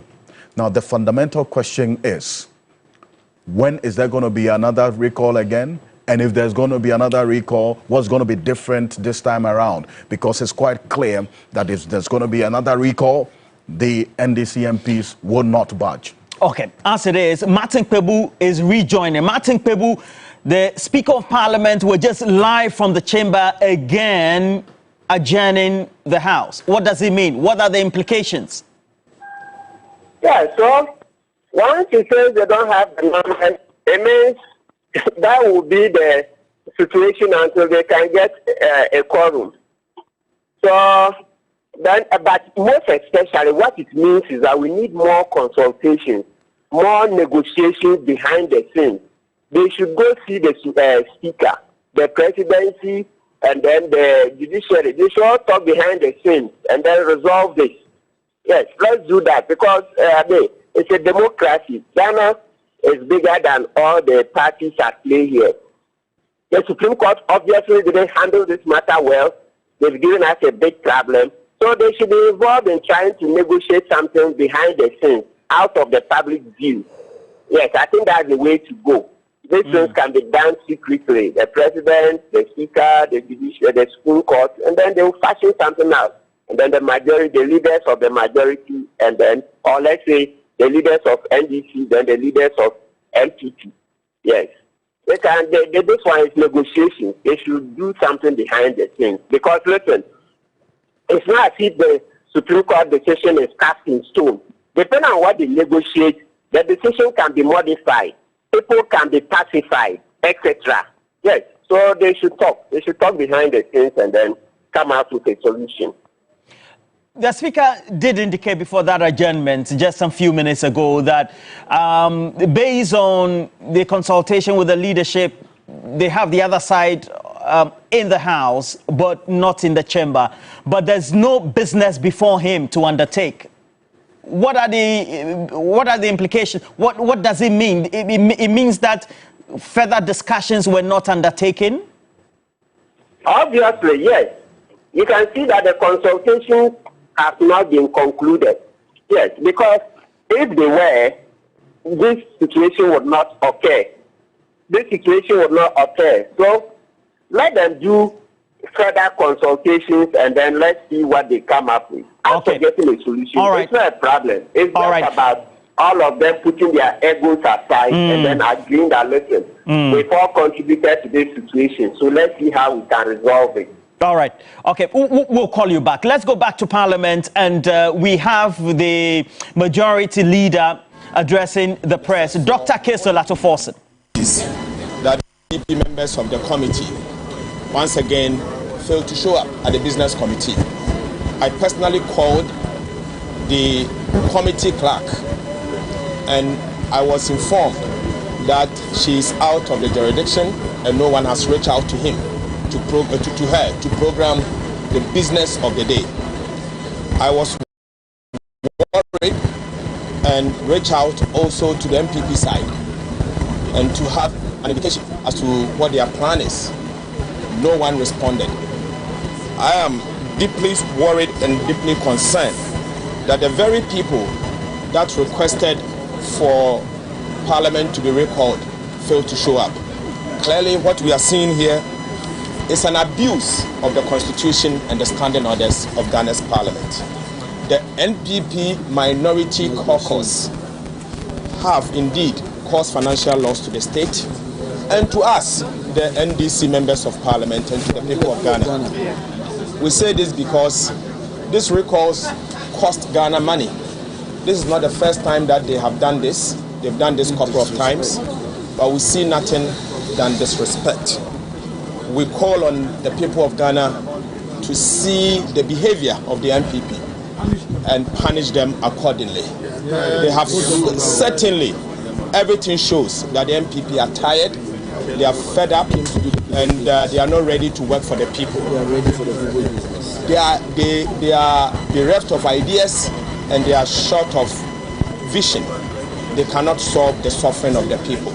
All what they do out there during campaigns, in spite of the hashing, is to sing and dance Osisifia. That's all what they do. In times like this, when the ordinary Ghanaian is struggling to survive, they are dancing and singing Osisifia and sharing money. We want Ghanaians to see them as such and vote against them and sack them. Because clearly, you can see, we have over 100 NDC MPs here today out of the 137, and we are determined to do what is right. But colleagues, let me make this point to the people of Ghana. Let no one deceive you that the NDC is here to obstruct the people's business. No, we are rather here to work for the people of Ghana. We see this as a call to duty. We turn up in our numbers to do what we have to do, only to find out that the very group of people that called us to consider government business, they have no business. So the truth out there is that there is no urgent government business. There's no urgent government business, and the government has no business. They have given up, they've checked out, and they want the election to be done as soon as possible so that they can leave office. Fellow Ghanaians, let's vote against this incompetent government and have our country back. Thank you.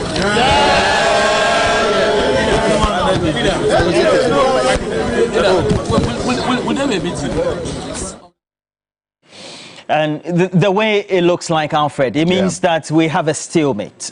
How can the business of the House for today not be in order, for which the Speaker would have to then be adjourning? I find it quite strange and worrying, to say the least.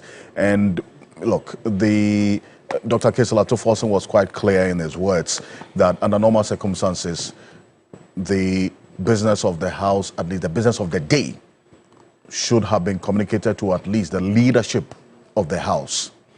As of this morning, when he said he reached out to the NPP caucus leadership, there was still no indication of the business that they were even being recalled to sit on. But if you look at the memo that was sent to the Speaker, which triggered this recall, the NPP MPs listed a number of businesses, reason why it was urgent. Honorable Mutanka is speaking to the press, and we have the latest. That's Mutala Mohammed. It is not only causing financial loss to the state, but a disrespect and disregard to the people of this country. They knew that they had no business, no urgent business, yet they called Parliament. You know, before Parliament sits, they need to go to a committee to determine the business that is supposed to be taken, and which will be found in the other paper. The leadership of our caucus were there, the MPP failed to show up. For me, I think that the people of this country should not take them serious. They don't have any respect for Ghanaians. If they had any respect for the people of this country, they wouldn't do what they are doing. And for me, that is a danger to our democratic growth, because in a democracy, you need to respect the most important arms of government, particularly the legislative arm. Assuming the speaker refused to respect their call, I think that would have been an issue. The speaker did that was what expected to be done. He called that. I was in my constituency. As a matter of fact, I had to cut short a lot of things to come, only for them not to be here. The two members of parliament who came, I think I met Honorable Atachia, and I was encouraged by some of the pronouncements he made. The fact that what were the pronouncements? The fact that he sees this as something that does not benefit all of us, regardless of our political parties. The fact that he sees that as a danger to our democracy, and unfortunately, the leadership of the MPP caucus, who have, lost touch with the feelings of the people of this country, engage in the things they engage in, is just most unfortunate. And everybody in this country should be worried. And I expect the civil society organizations and very rational individuals in this country to deal with these people. And the electorate, as far as I'm concerned, should show them the right card. The people of this country should let them understand that they cannot be undermined and disrespected in a manner that they have done, and by showing them the exit. And like the majority leaders said, perhaps they are very tired. They are tired of ruling this country, and they just want the 7th of December to come faster than we expect, so that they can just leave. Because it's completely unacceptable what they have done. Completely unacceptable. Do you know how much Parliament will be spending for this recall? I believe Parliament will spend, if not more than 1 million, but at least close to 1 million Ghana cedis. The monies Parliament will be spending for nothing. That money could have been used to provide dialysis machines for people. That money could have been used to take care of certain schools. We still have schools in this country where students are lying or kids are lying on their bellies. That money could have been used to do that. So it is a financial loss they have caused, not just to Parliament, but I believe to the people of this country. And the expectation going forward, we had the speaker say that he could not adjourn, he could not continue to adjourn, and so he was just adjourning the current sitting. The standing orders are very clear, and the Constitution, I think Article 102 is very clear. You must have a particular number to start sittings or to get the quorum. Mind you, the number to get a quorum is different from the number to take decisions. What use will it be to Parliament and to the people of this country if we get the quorum to start business, yet we can't do anything? And I guess that it is not tenable, and that is the reason why the speaker said what he said. I think that people should be angry. I expect Ghanaians should be very, very angry over this. So why did they do that? Was it deliberate? We could have prevented the state spending this money if they never called. So if they knew that they were not coming to the chamber, why did they do what they do? And, someone can argue that, okay, they didn't come to chamber, they could have come at a different time. They didn't even come to consider the business statement. The business committee is made up of the minority leader, Afenyo Markins, and the majority leadership. They were not even there. That for you is the gravest of all of the sins that you say they've committed. Sin that is equivalent to this. One, they knew that they were never intended to have any proceedings today. Why did they ask the speaker to call us to come? They knew that this comes with a huge financial burden to the state. Why did they do that? The cost is huge. They wasted our time. 137 members of Parliament were here. And you have other members of Parliament from the MPP. I saw Honorable Atachia, and I believe, because he's not contesting, all of us, or most of us, are contesting to be re-elected. And we left our constituents. People have left programs that they had. I had a program that I was undertaking. I had to rush back to this place. Just finally, we're getting indication that possibly the NPP caucus could be addressing the media in relation to all of it. What will be your expectation of them if they are to address the media? I think the media should boycott any address they are going to have. Another person is coming. The media should boycott it. What are they going to tell the people of this country? You've witnessed what happened. We didn't call, we didn't sign for Speaker to recall Parliament. They did. So why didn't they come? So I'm wondering what they are going to be telling the people of this country. Are they going to tell the people of this country that the Speaker refused to listen to them? I they certainly can't tell anybody like that in this country. I think that is an affront to our democracy, and it is an insult to the democratic processes of this country. And the Supreme Court, the Chief Justice, if there is any danger to our democracy and the constitution of this country, this is what is happening. Honorable, thank you. Let's try and Hammond. Can't be right. It can't be right. Honorable, he said you did not. What is it? The parliament is a master of its own regulations and its own. It's nonsense. That's not the case. The Supreme Court is spoken. The Speaker is supposed to get the House in order to let us do what we are supposed to be doing. Why we are here? Why does he consistently keep again? It's okay. Based on the Constitution, but understanding all what does he? You see, listen. Be careful. Listen to what you are saying. If I don't expect the Speaker to be saying things like that. He's a seasoned lawyer. He can't be saying that. He doesn't act on the basis of the Constitution, but on the basis of the standing orders. What are the standing orders? The master of the. But that's an entirely different matter. What's an entirely different matter? Supreme Court is simply asked that he should give an order to restore what the situation was. You are not listening. We recall Parliament. The Speaker, when he sat, was supposed to do a first thing, and the first thing was supposed to be this: the decision, the ruling that I made on the particular day has been overset, has been stayed by the Supreme Court, which interprets the Constitution, interprets what we do over here. Accordingly, the status quo ante should be reverted to. So we will know that we are going back to this. Why should the NDC guys rush to go and sit on the side of the NDC bench? What is that? No, but that is not the point. Where were they sitting? Where were the NDC people sitting? No, you are not listening to me. You are not listening to me. Let's get the fact right. Where were the NDC guys sitting? Is that where they're supposed to be sitting? But you see, we have a convention. We have a convention. It's not argument, nonsense. You guys are not listening. Supreme Court is speaking. It is not for us members of Parliament on the majority side to be arguing at any point. This is a matter. This is foreclosed. It is completely foreclosed. Supreme Court is speaking. That is the end of the matter. Why were you not? Why were you not at the business? Again, if he said that, listen. The orders of the Supreme Court were directed specifically to the Speaker. It was the Speaker. It wasn't the leadership. It wasn't the clerk. It wasn't the leadership which made that ruling, that decision. It was the Speaker of Parliament who unconstitutionally made a proclamation, whatever it is that he said the last time. The Supreme Court has told him that he was wrong. Restore matters to what they were before you did that. Line of action for the MPP. Well, we will cite him for contempt. We will cite the Speaker for contempt. Watch the space. But he says there was no business before the business committee. The Speaker says the business committee did not meet. Let's get first to put business first and first. There is a ruling made by him. The ruling has been overset. You're forcing me to repeat myself so many times. The Supreme Court is spoken. We want the decision of the Supreme Court to be respected. The Speaker acknowledged the ruling of the Supreme Court 2 weeks ago. He acknowledged, yes, he admitted to the ruling of the Supreme Court. It is not a question of acknowledgement. It's a question of implementation of the decision of the Supreme Court. No MPs, none of the you are not listening. Again, you are not listening. It is not for me. Have been blocked from coming to Parliament. None of them have come in. No. He made. You are not listening. You are not listening. I think I'm going to have to say this for the last time because it looks like some of you have become impervious to what is it. Listen to this. The Speaker made a ruling. It was unconstitutional. It was unlawful. By any account, it was illegal.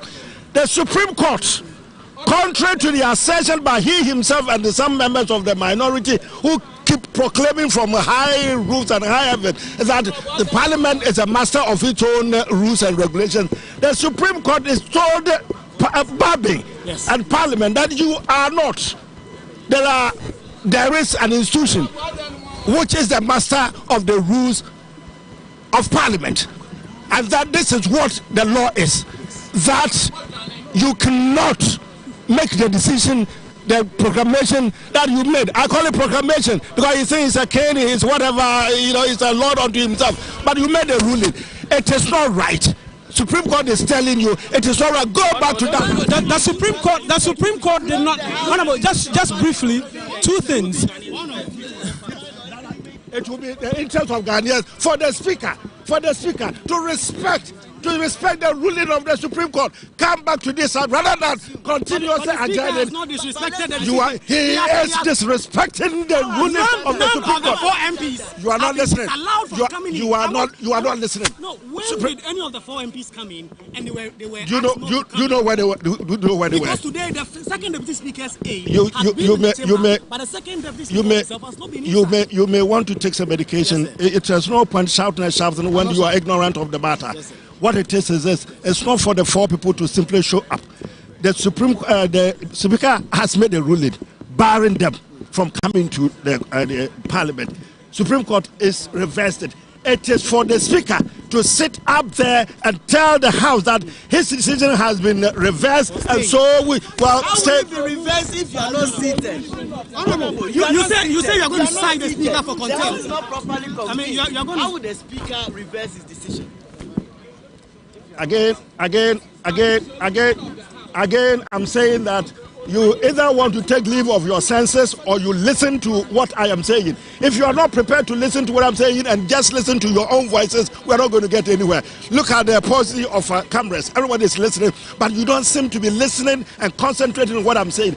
It is not a question of our presence in there or not. It is for the Speaker. If it is only about 100 people who are coming to the room there, minority and the majority will constitute the composition of the House in its entirety. Whichever comes in there, provided that we have enough to constitute the House and then start business of the House, we should do it. So even if he had 99, which is 1/3 of what to form the quorum, it was for the Speaker to make the announcement in the House that his ruling has been stayed, has been overset. Accordingly, minority back to where you were, majority back to where you have been. That is the simplest solution that we're talking about. You say you're going to start briefly. Yes. When are you doing this? Watch the space. Watch the space. I mean, finally, the Speaker says that the majority has failed to convene a business meeting yesterday, so that they can put the business for this emergency. I keep saying that first things first. Is for the Speaker to declare in that House the same way as Cathedral, the same way he did.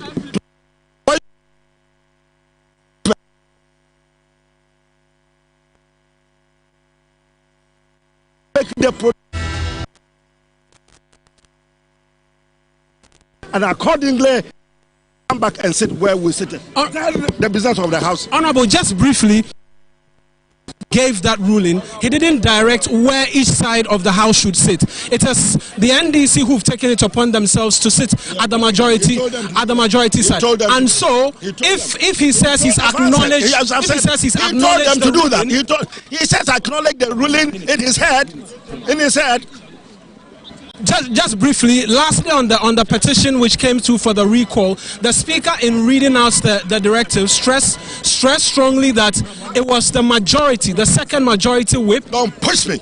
It was the second majority whip who petitioned. Where's my car? Who petitioned him for Parliament to be recalled. That suggests he's acknowledged you as the majority, hasn't he? Right, it does appear the Honourable K.T. Hammond. No, just that last question. Just that last question about the Speaker acknowledging. Constitutionally, it's about time he respected the ruling of the Supreme Court. Just that one question about him acknowledging that it was the majority whip who petitioned him. Right, and so the last of the Honourable K.T. Hammond, we got the indication, I mentioned again, that the NPP will be addressing a news conference just shortly. K.T. Hammond making his way, Adansia Sokwa MP making his way out of here. And so quite interesting the morning up until this point, what we've witnessed and what has been a back and forth in the last few minutes between us journalists and the Honourable K.T. Hammond in relation to what has happened. He made his way into Parliament just when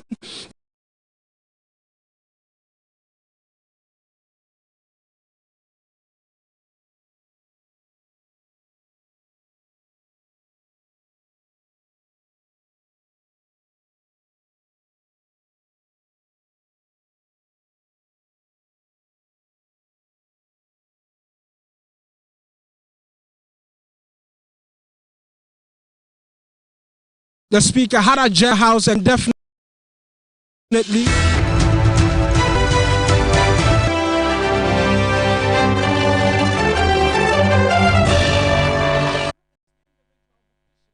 Welcome back to your election command center. And it's been a very busy morning, and if you've been following, we just moved away from Parliament.